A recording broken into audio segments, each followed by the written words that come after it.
already raised 2 times. Already raised the complaint. This is Nobody came. What it all you people are doing? What you checking? You're checking tickets for all of these peoples? See, for you ഭുവനേശ്വരിൽ only for walking no space പൈസാക്ക് there. How we ticket will survive എടുത്തപ്പോഴേക്കും in this? Sleeper ticket For എടുത്തപ്പോഴേക്കും till എനിക്ക് എൻ്റെ morning? ഫ്രണ്ട്സിന് first time ഉണ്ടായ ഒരു അനുഭവമാണ്. എന്താണെന്ന് വെച്ചാൽ That എനിക്ക് is first time TTR, experience this train പറയാൻ TTR. കാര്യം ഞാൻ ഇതുവരെ He himself can't go for checking travel tickets. ചെയ്തിട്ടില്ല ട്രെയിനിൽ.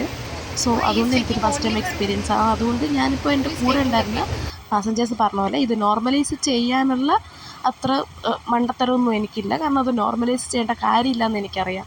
ഇത് നോർമലൈസ് ചെയ്യേണ്ട കാര്യമല്ല.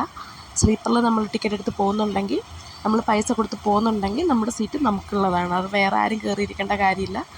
അതിന് നമുക്ക് കംപ്ലയിൻറ്റ് കൊടുത്താൽ റെസ്പോണ്ട് ചെയ്യാൻ ഇവിടെ ആരുമില്ല. TTRൻ്റെ അടുത്ത് കംപ്ലയിൻറ്റ് കൂടി ചെയ്തപ്പോഴേക്കും TTR അയാളുടെ ആളുടെ അടുത്താണോ പറയുന്നതെന്ന് പോലും നോക്കാണ്ട് മൈൻഡ് ചെയ്യാണ്ട് തിരിഞ്ഞു പോയി. 139ക്ക് വിളിച്ച് കംപ്ലയിൻറ്റ് ചെയ്തപ്പോഴേക്കും 2 പ്രാവശ്യം കംപ്ലയിൻറ്റ് രജിസ്റ്റർ ചെയ്തിട്ടും അവർ റെസ്പോണ്ട് ചെയ്തത് 10 മിനിറ്റ് കഴിഞ്ഞപ്പോഴേക്കും അവരുടെ റെസ്പോൺസ് വന്നത് കംപ്ലയിൻറ്റ് റിസോൾവ് ആയി എന്ന് പറഞ്ഞിട്ടാണ് റെസ്പോണ്ട് വന്നത്. നമ്മളുടെ അടുത്ത് ആരും കോൺടാക്ട് ചെയ്തിട്ടില്ല, ആരും വിളിച്ചിട്ടില്ല, ആരും ഇതിൽ ആരുടെ ഭാഗത്തുനിന്ന് ഇന്ത്യൻ റെയിൽവേയുടെ ഭാഗത്തുനിന്ന് ഒരു തരത്തിലുള്ള ഇടപെടലും ഉണ്ടായിട്ടുമില്ല. എന്നിട്ട് അവർ കംപ്ലയിൻറ്റ് റിസോൾവ് ആയെന്ന് പറഞ്ഞിട്ട് ആ കംപ്ലയിൻറ്റ് അവരെന്നെ ക്ലോസ് ചെയ്യാണ് ചെയ്തത്. എനിക്ക് എൻ്റെ ഫ്രണ്ട്സിനും ഇതുവരെ കിടക്കാൻ പറ്റിയിട്ടില്ല. അവർ പൈസ കൊടുത്ത് സീറ്റ് ബുക്ക് ചെയ്തിട്ട് ഇപ്പോഴും ഇരിക്കുകയാണ്, ഇരുന്ന് പോവാണ് ബാക്കിയുള്ള പാസഞ്ചേഴ്സിൻ്റെ കൂടെ, അൺറിസർവ്ഡ് പാസഞ്ചേഴ്സിൻ്റെ കൂടെ.